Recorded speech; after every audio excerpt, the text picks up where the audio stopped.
Já a Glasnost seria a abertura política, tentando fazer com que aquela burocracia do Partido Comunista que tanto brecava aqueles movimentos, movimentos internos da União Soviética, saísse. É uma medida de flexibilização da política de então. Só que ambas as medidas, elas, de certo modo, falham.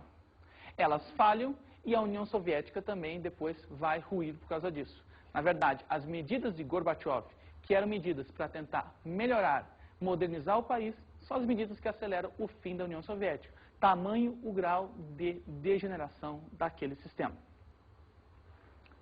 Bem, os principais acontecimentos desse período são: a Nicarágua foi um dos países que mais esteve em evidência na Segunda Guerra Fria.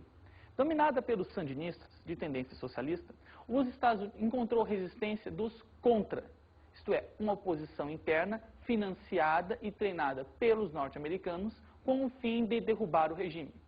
A ideia dos conflitos de baixa intensidade que aconteceram no Afeganistão também aconteceram na Nicarágua. O Afeganistão cada vez mais se mostrou como o Vietnã soviético. Em 1989, as tropas soviéticas, após 10 anos de luta, retiram-se do país derrotadas. Na verdade, o Afeganistão e os movimentos internos deles, do povo, conseguiram conter o avanço soviético.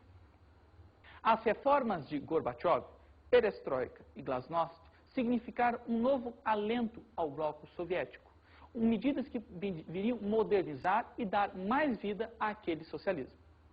Um desses exemplos disso foi o massacre da Praça da Paz Celestial. Gorbachev visita a China lá comandada por Deng Xiaoping. A sua visita, com as suas reformas, mobiliza os jovens chineses em Pequim, na Praça da Paz Celestial, por mudanças que melhorem o país. Durante a visita de Gorbachev, sem problemas, eles manifestaram. Mas logo após sua saída, o Deng Xiaoping, líder chinês, mobiliza uma grande repressão, que é o massacre de Tiananmen, o massacre da Praça Celestial, dizendo que as reformas de Gorbachev não iriam acontecer na China. O último tópico é o colapso do bloco socialista, a queda do Muro de Berlim. No fim das contas, Perestroika e Glasnost representavam reformas em um sistema que já se encontrava em grandes problemas.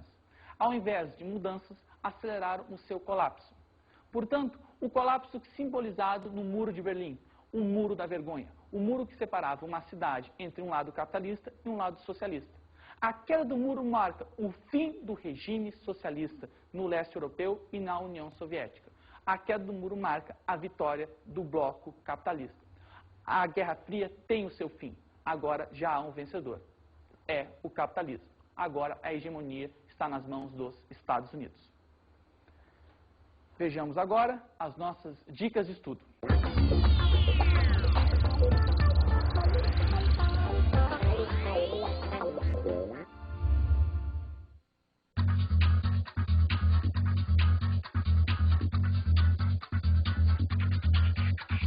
Gente, nas dicas de estudo de hoje, umas recomendaçõezinhas básicas. Primeiro, veja que o período da Guerra Fria, que vem da Segunda Guerra até os dias de hoje, é repleto de acontecimentos. O ideal não é decorar acontecimento por acontecimento, mas sim entender a dinâmica lógica, maior, na sociedade daquele momento. É isso que nossa aula ajudou. Outro detalhe, os filmes são muito interessantes para entender esse período. Recomendo basicamente 2. Um filme que mostra esse período, que é o período da Guerra Atômica, Doutor Fantástico, do Stanley Kubrick. Muito bom, vale muito a pena. Um outro filme que mostra bem o período da Segunda Guerra Fria é o Rambo. Tem o nosso amigo Rambo, principalmente o Rambo 3, que é o Rambo que luta lá dentro do Afeganistão. É muito interessante perceber até que ponto o cinema ajuda nisso. Bem, qualquer coisa, dê uma olhada no seu material, que ele também tem outras informações a contribuir. No mais é isso, a gente se fala. Grande abraço, pessoal.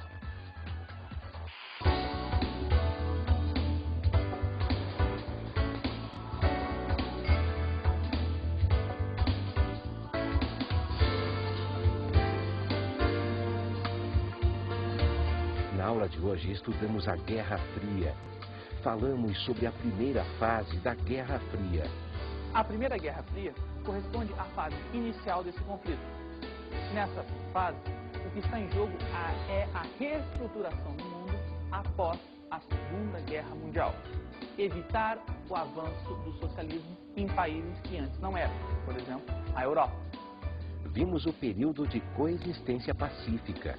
A coexistência pacífica é o segundo período da Guerra Fria. É o período menos radical, mas lembre-se, não é um período pacífico. É o período no qual nós temos a corrida espacial, nós temos a Guerra do Vietnã. E aprendemos sobre a Segunda Guerra Fria.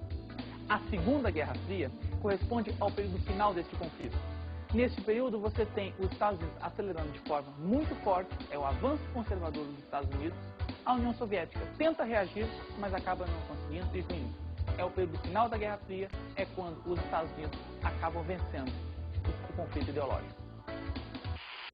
Bons estudos!